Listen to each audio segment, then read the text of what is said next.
Assalamualaikum warahmatullahi wabarakatuh. Ketemu kembali di materi video untuk mata kuliah keamanan jaringan. Kali ini kita akan melanjutkan kembali pembahasan kemarin mengenai unsur utama di dalam keamanan jaringan. Jadi di minggu yang lalu kita sudah bahas salah satu unsur utama di dalam keamanan jaringan, yakni sisi humannya, sisi manusianya.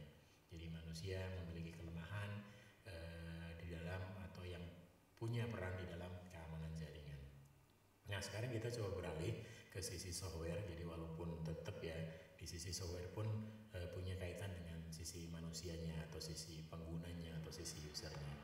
Nah, kalau kemarin kita sudah bahas social engineering, bagaimana manipulasi kita bisa memanfaatkan kelemahan dari sisi manusia, khususnya yang berkaitan dengan sosial, kaitan dengan psikologi, kaitan dengan emosi. Maka sekarang kita lihat softwarenya. Jadi walaupun softwarenya sendiri pasti punya kaitan dengan humannya atau manusianya atau sumber dayanya. Jadi baik sebagai pengembang ataupun nanti sebagai pengguna, sebagai user dari perangkat lunak tersebut. Nah, software engineering maupun software di sini, software engineering kemarin yang berkaitan dengan manusia maupun software di sini yang digunakan dalam jaringan ya pasti punya kaitan erat dengan sisi manusianya, sisi humannya. Jadi kalau kemarin lebih fokus ke sisi human dalam kaitan emosi, dalam kaitan psikologi, maka kalau dalam software di sini jauh lebih banyak nanti dari sisi knowledge-nya, pengetahuannya. Jadi pengetahuan human-nya, pengetahuan manusianya di dalam entah itu pengembangan softwarenya atau penggunaan softwarenya sangat diperlukan di dalam keamanan jaringan. Jadi kalau kita lihat di dalam jaringan ya, jadi kalau jaringan itu kan minimal ada 2 node ya, 2 titik, satu komputer secara sederhana, satu komputer terhubung ke komputer yang lain. Nah di sana pasti ada beberapa yang terlibat, ada user atau pengguna, ada aplikasi softwarenya, ada operating system juga softwarenya, kemudian ada sisi hardware. Nah di aplikasi ini baik nanti sistem operasi atau aplikasi yang ada di atas sistem operasi itu harus tetap dicari itu kan aspek keamanannya, harus dimengerti aspek keamanannya. Jadi kenapa ini penting gitu kan? Kenapa kita harus ngerti bahwa perangkat lunak software itu punya sisi kelemahan ya, punya sisi yang bisa dieksploitasi. Jadi kalau kemarin mengeksploitasi humannya, sekarang memungkinkan untuk mengeksploitasi perangkat lunaknya, walau itu bisa berujung atau berasal dari memang humannya juga gitu kan. Jadi memang human tidak bisa ditinggalkan atau dihilangkan dalam kaitan keamanan, karena pasti aspek human itu baik dari sisi sosial ataupun nanti di software di sini yang berkaitan dengan knowledge itu pasti punya kaitan. Nah, apa itu keamanan aplikasi gitu kan? Jadi di dalam sebuah aplikasi, di dalam sebuah perangkat lunak itu dimungkinkan ada celah keamanan ya. Jadi kalau menurut survei di sini dari Veracode di situ ya, itu 83% aplikasi itu paling nggak ada satu permasalahan yang berkaitan dengan keamanan ya. Jadi ini survei baru gitu kan 2020 ya, nanti bisa dicek di linknya. Jadi dari 83% sendiri itu minimal satu itu most application gitu kan have at least one security flaw. Jadi ada satu permasalahan security, keamanan di dalam suatu aplikasi. Jadi di tahun 2020 ini menurut Common Weakness Enumeration gitu kan, nanti juga bisa dilihat secara lebih lengkap di webnya, itu ada 10 gitu kan, ada 10 yang saya lihat, yang saya ambil ya. Kalau di sana ada 25 gitu kan, ada 25 kelemahan software yang sangat berbahaya gitu kan. Top 25 most dangerous software weakness. Jadi software itu punya kelemahan ya, punya ya yang bisa dieksploitasi ya. Jadi kelemahan dari software tersebut. Jadi saya ambil 10 gitu kan. Di situ ada cukup banyak ya, ada scripting, ya, ada yang berkaitan dengan perintah di OS, ada yang berkaitan dengan penggunaan memori gitu kan, ada yang berkaitan dengan validasi, ya. Jadi di situ cukup banyak gitu kan kelemahan dari software, baik di sisi nanti aplikasinya gitu kan, ataupun dari sisi software sistem operasi. Jadi kalau tadi saya sampaikan bahwa jaringan itu minimal ada dua pasti itu kan, satu komputer terhubung dengan komputer yang lain. Setiap komputer itu nanti pasti ada sistem operasinya, pasti ada aplikasinya, aplikasi yang untuk saling terhubung, ya. Dari setiap software tersebut, entah itu sistem operasinya, entah itu aplikasinya, di sana ada kelemahan yang bisa dieksploitasi. Jadi di tahun 2020 ini nanti bisa di-list gitu kan, detailnya ada di situ. Kalau link ini nanti diklik itu ada detailnya, apa sih yang dimaksud dengan outbound read, apa sih yang dimaksud dengan improper input validation, ya, dan lain sebagainya. Nah, di situ ada penjelasan mengenai kelemahan-kelemahan dari suatu perangkat lunak. Nah, kalau kita bagi itu kan, kalau kita bisa pilah-pilah di situ nanti ada kelemahan yang masuk di sistem operasi, ada kelemahan yang masuk di aplikasi yang digunakan untuk berkomunikasi, ya. Ya, walaupun ada juga gitu kan satu permasalahan itu bisa masuk di aplikasi, bisa masuk di sistem operasi. Jadi yang saya centang ini bisa dimasukkan ke kelemahan yang berkaitan dengan sistem operasi, walaupun beberapa juga ada di pengembangan aplikasi. Nah, di sini terlihat bahwa saat pengembang perangkat lunak itu membuat sebuah software, itu tidak terlepas dari suatu kelemahan dari perangkat lunak tersebut. Nah, perangkat lunak sekarang hampir semuanya bisa berkoneksi ke jaringan, maka mau nggak mau ya, untuk keamanan jaringan harus melihat dari sisi kelemahan atau keamanan aplikasi yang digunakan untuk berkomunikasi tersebut. Nah, yang pertama coba kita lihat keamanan di sini saya centang-centang ini berkaitan dengan sistem operasi.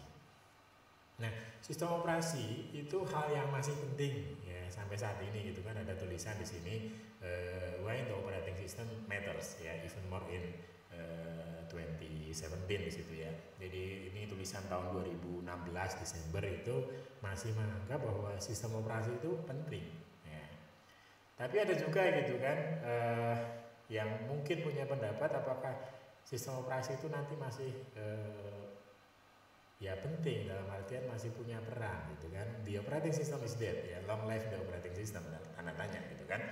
Jadi apakah nanti sistem operasi itu diganti dengan container, dengan serverless computing ya, atau unikernel ya. Jadi ini problem ya, permasalahan kita sebagai orang yang di informatika ya, di teknologi itu berkembang sangat luar biasa cepat gitu kan. Jadi beberapa mungkin belum sempat gitu kan belajar sistem operasi Unix ya, dan turunnya ada BSD, FreeBSD, OpenBSD gitu kan, Linux ya, berbagai variannya. Tiba-tiba sekarang sudah banyak sekali yang memperkenalkan adanya kontainer, adanya VM gitu kan, yang mungkin gitu kan pada saat kuliah sistem operasi tidak diajarkan gitu kan, pada saat kuliah misalkan pendahuluan tidak diajarkan dan lain sebagainya. Jadi karena memang perkembangan teknologi khususnya informatika itu sekarang luar biasa cepat ya. Jadi saya harap gitu kan bagi yang masih yang sudah terlanjur gitu kan di informatika, mau nggak mau harus ngambil katakanlah spesialisasi gitu kan.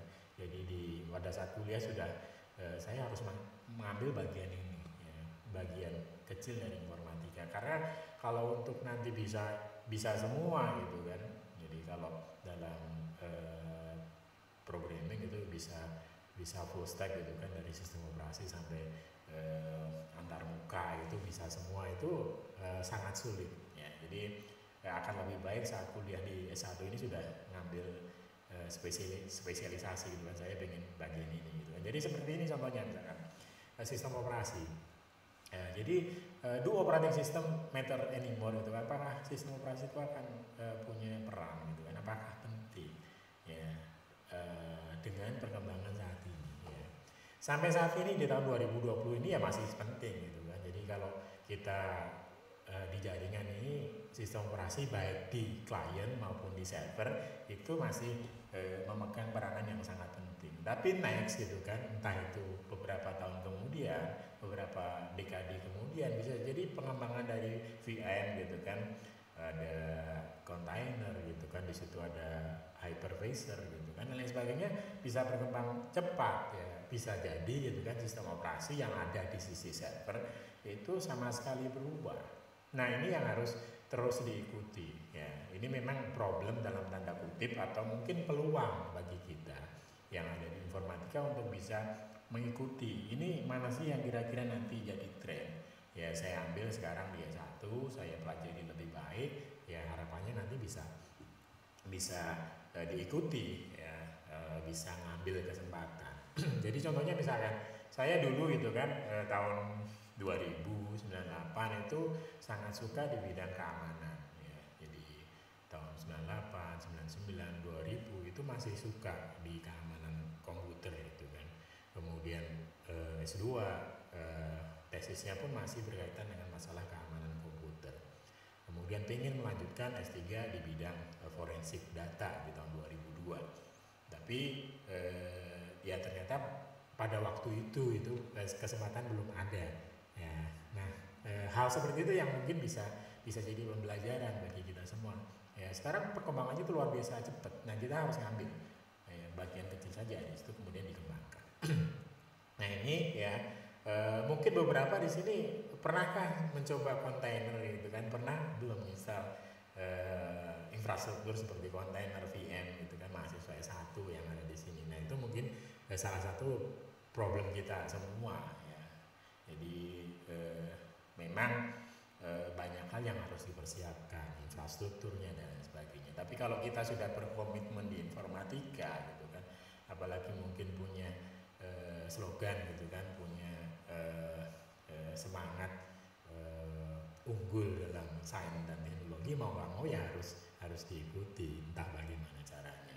Nah sistem operasi sampai sekarang di sisi server maupun di sisi klien itu punya potensi ya, punya kaitan erat, punya peran ya yang menyumbang ya dalam masalah keamanan, entah di sisi kliennya, entah di sisi servernya. Di sisi klien misalkan saya pengguna Mac gitu kan, atau saya pengguna Linux gitu, mungkin saat menggunakan internet kena social engineering, dikirimi perangkat lunak yang berupa trojan, itu bisa jadi nggak masalah gitu kan, karena ternyata nggak bisa diinstal di sistem operasi kliennya. Tapi bagi misalkan pengguna Windows ya, mungkin yang lain itu yang lebih rentan bisa jadi gitu kan, lebih mudah terkena itu karena jauh lebih banyak misalkan sistem operasi Windows daripada Linux, sehingga yang mengembangkan Trojan pun jauh lebih banyak pengembang Trojan untuk kliennya Windows daripada klien misalkan Linux. Nah ini contohnya, itu contoh sederhana bahwa operating system di sisi klien maupun di sisi server itu sangat penting. Jadi kita harus nanti melihat juga ke depan bagaimana bentuk sistem operasi ke depannya ya, berkaitan dengan pengembangan teknologi yang luar biasa cepat ini. Nah ini contohnya gitu kan, di sisi server gitu kan, saya mencoba melihat sistem operasi di sisi server ya. Jadi ini artikel tahun 2001 itu kan. Jadi zaman itu OpenBSD itu dikatakan the most secure operating system ya, yang turunan Unix pada waktu itu gitu kan. Jadi kalau dulu itu kan, kalau komunitas teman-teman BSD sering nyebutnya ya, memang OpenBSD khususnya itu sudah secure by default gitu kan. Jadi defaultnya sudah secure ya, berbeda dengan Linux dulu gitu kan. Linux itu defaultnya nggak secure. Jadi dulu banyak terjadi hack, banyak terjadi device ya, banyak terjadi pengambilan server itu karena banyak yang belajar ya, install Linux default jadi server misalkan. Maka problem pada waktu itu ya, sehingga servernya bisa dihack, ya webnya bisa di-deface. Karena apa? Karena defaultnya nggak secure. Jadi di server ini sistem operasinya itu mungkin sampai sekarang ya. Jadi bisa jadi kalau kita install sistem operasi Linux yang digunakan untuk desktop seperti apa ya, Ubuntu misalkan gitu kan, bisa jadi kalau itu digunakan sebagai server ya itu nggak secure by default karena peruntukannya sebenarnya bukan untuk server ya. Tapi misalkan ada distro Linux gitu kan yang khusus untuk server yang sudah di hardening gitu kan, yang sudah dikuatkan sisi security-nya, ya itu sudah dikatakan mungkin bisa secure by default gitu kan. Jadi ada parent di situ 4.10 itu sudah dikatakan di situ, disebut ini distro Linux yang turunan Debian yang secure ya. Jadi secure by design, secure by default gitu kan. Itu harapannya saat kita install sistem operasi dan juga gitu kan, dan juga aplikasi yang berjalan di atasnya ya. Dulu misalkan saya install Apache ya, saat install web server ya nggak secure ya, karena defaultnya memang ada beberapa yang bisa dieksploitasi. Nah ini yang harus dimengerti. Ini kembali ke sisi humannya, kembali ke sisi manusianya gitu kan. Bagaimana si manusia itu mengkonfigurasi server, mengkonfigurasi software yang ada di sisi server ya. Ini sudah defaultnya sudah secure dulu, ada nggak kelemahannya? Nah ini yang harus juga dimengerti gitu kan. Ini sebuah seringkali budaya gitu kan, budaya. Contohnya misalkan sederhana, hampir semua pengguna PHP MyAdmin misalkan itu usernya root, passwordnya nggak ada. Nah ini kan memang defaultnya seperti itu ya. Jadi itu yang harus mulai dirubah ya. Jadi kita jangan rely on default ya, karena beberapa perangkat lunak, beberapa software itu tidak secure by default. Ini yang dipegang ya. Walaupun sekarang perkembangan itu pengennya itu ada sudah secure itu by design ya. Desainnya saja sudah secure ya. Dari sisi desain sudah secure sehingga ketika itu dikembangkan maka ya sudah secure. Jadi kalau misalkan yang pernah ambil basis data ya, jadi di sini tadi misalkan ada improper input validation ya, validasi ke basis data itu memungkinkan dari sisi desain basis datanya ya. Basis datanya bisa menolak ya, data yang memang tidak benar. Nah ini sama gitu kan, saat itu diterapkan pada sistem operasi, diterapkan pada aplikasi. Nah sekarang itu kan di sisi server sistem operasi cukup banyak ya, sangat banyak sekali yang bisa digunakan ya, yang berbasis Unix khususnya, FreeBSD, ya Linux nanti turunnya yang banyak sekali, Debian, Ubuntu, Barrett ya dan sebagainya. Nah di situ sangat terpenting untuk mengamankan sistem operasinya. Jadi operating system security, OS security is the process of ensuring OS integrity, confidentiality, and availability. Jadi CIA gitu kan, confident, integrity, sama availability. Jadi bagaimana sistem operasi bisa melayani ya server gitu kan, berjalan dengan baik. Nah di situ banyak hal yang harus bisa dilakukan. Nah ini bisa jadi sebuah penelitian tersendiri, jadi sebuah skripsi tersendiri, jadi ngurusin sistem operasi gitu kan. Jadi kalau misalkan tadi dikaitkan dengan yang atas tadi, dengan adanya kontainer gitu kan, dengan adanya VM, ini ya bisa juga gitu kan. Mana sih yang lebih secure itu kalau menjadi host atau mungkin guest OS-nya di sana gitu kan. Jadi apakah Unix, apa Linux gitu atau yang lainnya. Nah ini bisa dikembangkan lebih lanjut. Nah ini harapan saya gitu kan, karena sekarang seperti yang saya sebut tadi, perkembangan teknologi informatika sangat luar biasa cepat. Jadi nggak mungkin kalau hanya harus kalian harus rely on gitu kan, harus bergantung dari dosen gitu kan, nggak bisa gitu kan. Jadi dosen pun nggak akan mampu menguasai semua ya. Jadi harapannya memang kelebihan yang dimiliki sekarang, keuntungan yang dimiliki sekarang dengan adanya kemudahan menggunakan internet ya, sangat berbeda dengan saya di tahun 2000 yang lalu gitu kan, yang masih terbatas untuk mendapatkan sumber informasi. Nah sekarang kan jauh lebih mudah ya untuk membandingkan gitu kan, mengambil sebuah katakanlah penelitian, ya saya pengen ini gitu kan, sumbernya banyak ya, sumbernya banyak yang bisa dipelajari. Nah ini harus dimanfaatkan oleh kalian ya. Ambillah keuntungan kecepatan perkembangan informatika ini sebagai sebuah keuntungan ya. Jadi advantage gitu kan, untuk pengetahuan, melengkapi pengetahuannya. Jadi jangan sampai kita harus hanya bergantung apa yang diberikan saat di kuliah. Jadi karena ya perkembangannya terlalu cepat ya, nggak mungkin kita bisa mengcover semuanya ya. Ini sebuah harapan dari saya. Silakan itu kan cukup menarik itu kan di security ini ya, walaupun mungkin tidak seindah dalam tanda kutip zaman dulu gitu kan. Jadi kalau zaman dulu itu mengasihkan, kita bisa melihat lalu lintas data jauh lebih mudah daripada sekarang ya. Jadi kita bisa melakukan social engineering mungkin jauh lebih mudah gitu kan. Sekarang jauh lebih sulit karena sistem operasinya semakin baik dan lain sebagainya. Nah ini tentang di sisi servernya gitu kan. Di sisi sama gitu kan, di sisi kliennya bagaimana gitu kan. Ada misalkan contoh di sini ada web server sama web browser.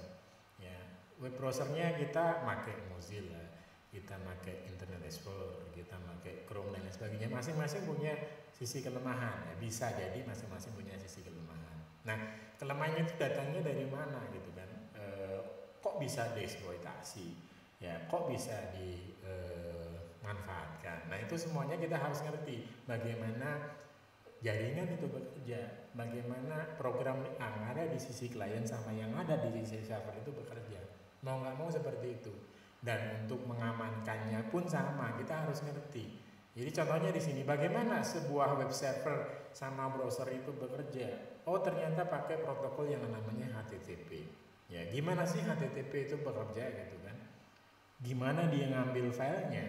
Ya, jadi bagaimana file itu bisa di-load di server, kemudian ditransfer ke klien. Ya, bagaimana klien yang ngambil dan lain sebagainya. Nah, itu semua harus dimengerti. Ya, jadi how to-nya gitu kan, bagaimana mereka browser sama web browser itu bekerja, ya how they works-nya itu harus kita ngerti. Ya. Jadi kalau itu nggak ngerti, bagaimana kita bisa mengamankannya? Jadi logika gitu kan, bagaimana cara bekerja ya, oh it's work gitu kan, bagaimana dia bekerja itu harus kita ngerti. Nah itu dasar yang paling penting di dalam keamanan. Jadi kalau kita mau mengamankan ya harus ngerti dulu cara kerjanya.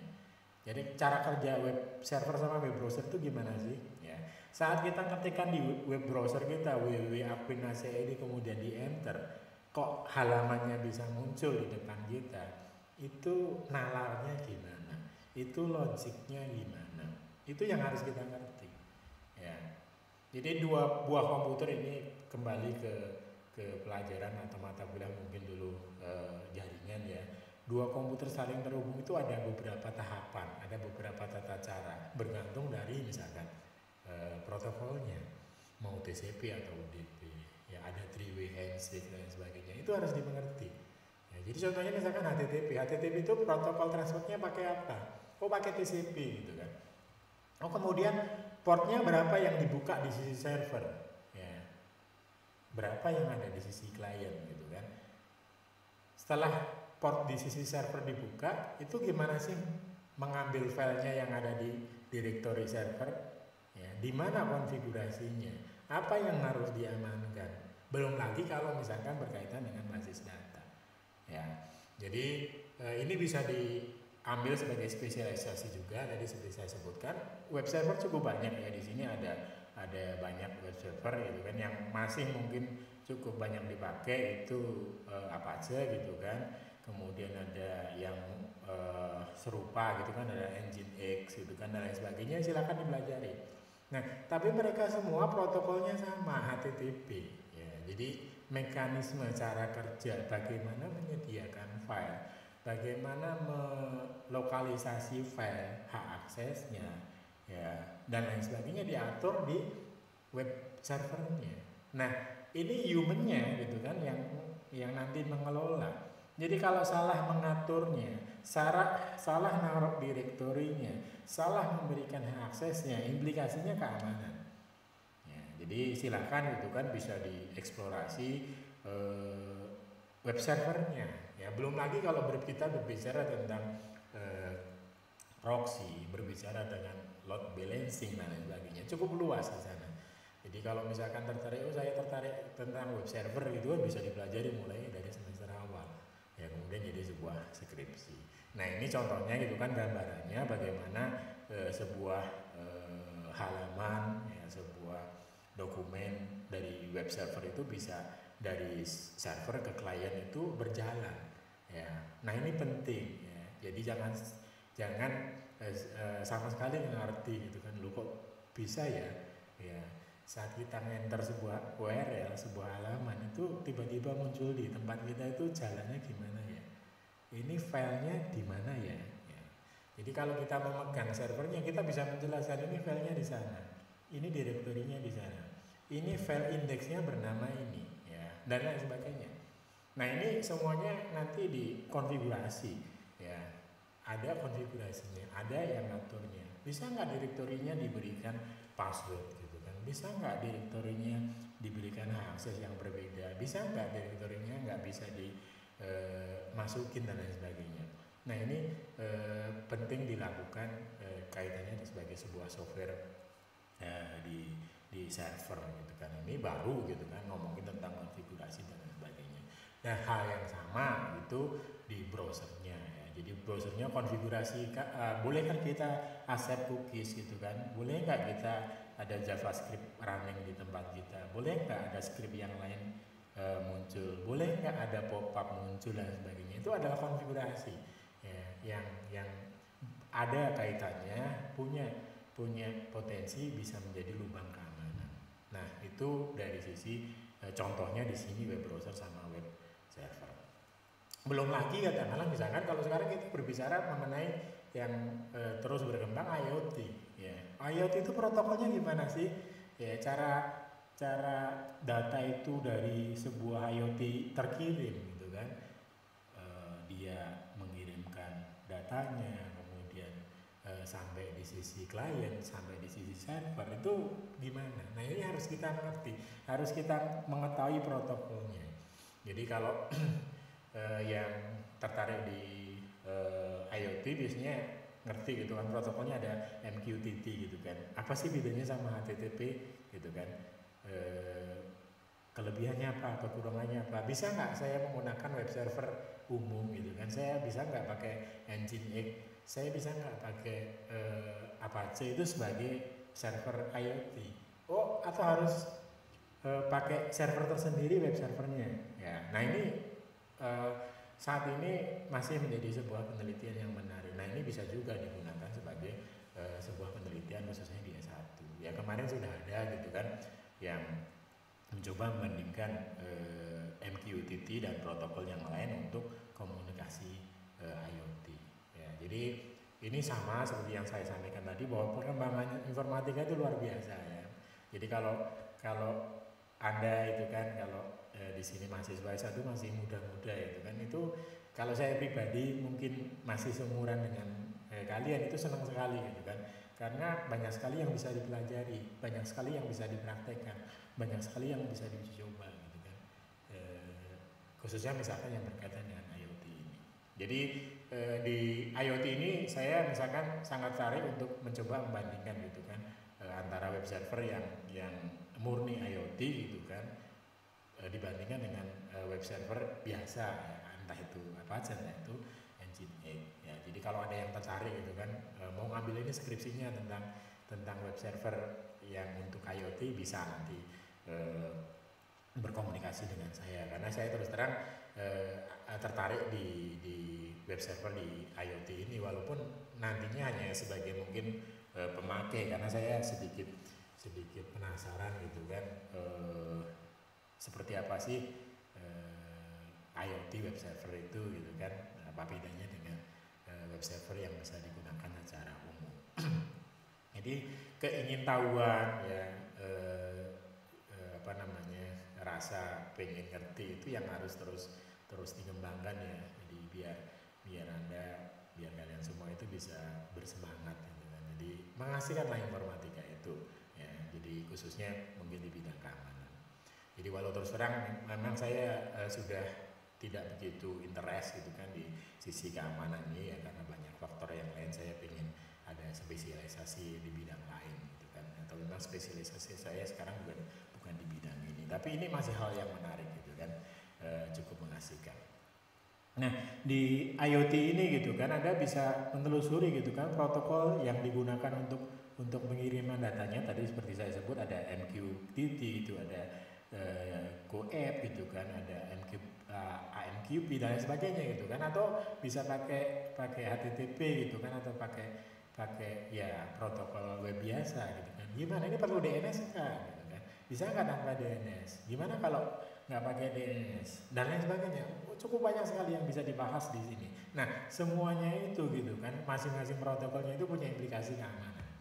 Ya HTTP misalkan, HTTP itu kalau tanpa S gitu kan, HTTPS gitu kan, yang tanpa S itu rentan sekali masalah keamanannya. Bagaimana kalau itu digunakan untuk IoT gitu kan, ada problemnya enggak?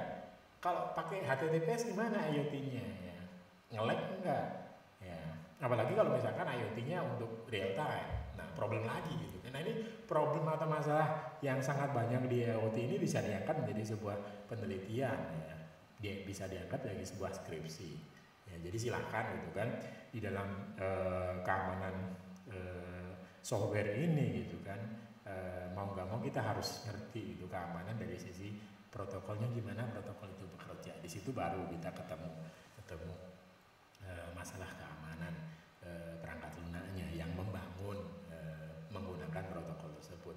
Web server pakai HTTP, web browser pakai HTTP ya. Untuk eksploitasi celahnya berarti harus ngerti di situ bagaimana HTTP bekerja. Nah sama gitu kan dengan MQTT, bisa nggak MQTT dieksploitasi? Kalau kita ngerti eksploitasinya, otomatis kita ngerti gitu kan gimana cara mencegahnya.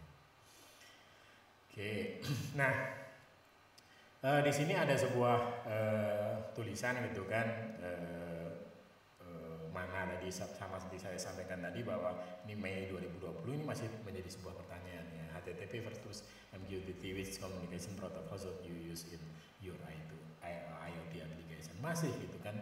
Ada 8 factor ya for choosing an IoT web server, ada 8 faktor untuk memilih web server 2016 gitu kan. Kemudian di sini ada sebuah pertanyaan, why security is paramount for IoT application. Jadi security untuk IoT itu masih menjadi hal yang sangat penting gitu kan, menjadi tantangan gitu kan. Ini sangat menarik, ini masih sangat baru ya, ini buka peluang sangat besar gitu kan. Jadi kalau negara kita gitu kan baru mengarah ke AI, baru mengarah ke IoT, ini bisa menjadi sebuah peluang. Silahkan dipelajari, mumpung mungkin masih gitu kan, masih ada yang belum ambil skripsi, bisa diambil ini gitu kan, kemudian tinggal diteruskan spesialisasi. Ya itu gitu kan untuk mata kuliah hari ini, untuk pertemuan hari ini ya memang semuanya masih global gitu kan. Tapi apa yang ingin saya sampaikan di sini bahwa dalam jaringan di softwarenya itu rentan atau punya gitu kan potensi masalah keamanan. Dan masalah keamanannya di mana? Kita harus ngerti protokolnya. Ya, jadi kita harus bisa melihat cara kerja dari suatu perangkat lunak. Gimana sih kerja web browser? Gimana sih kerja web server? Apa protokol yang digunakan? Jadi protokolnya kalau dulu di mata kuliah jaringan sudah ya, ada 7 layer OSI, itu masing-masing ada protokolnya. Nah di situ dilihat ya, khususnya kalau di dalam keamanan jaringan bagaimana mereka berkomunikasi data, bagaimana data itu dikirimkan dan lain sebagainya. Nah itu silakan dipelajari lebih lanjut. Nanti kita lanjutkan saat kita berdiskusi dengan menggunakan Zoom atau perangkat yang lainnya. Baik, dari saya video kali ini saya coba sekian. Terima kasih. Selalu sehat ya, jangan lupa cuci tangan, jangan lupa jaga jarak ya, jangan lupa tetap berbahan gitu kan. Jadi manfaatkan kelebihan ya, dalam kekurangan ini untuk terus belajar ya. Jadi saya cukupkan sekian. Terima kasih. Assalamualaikum warahmatullahi wabarakatuh.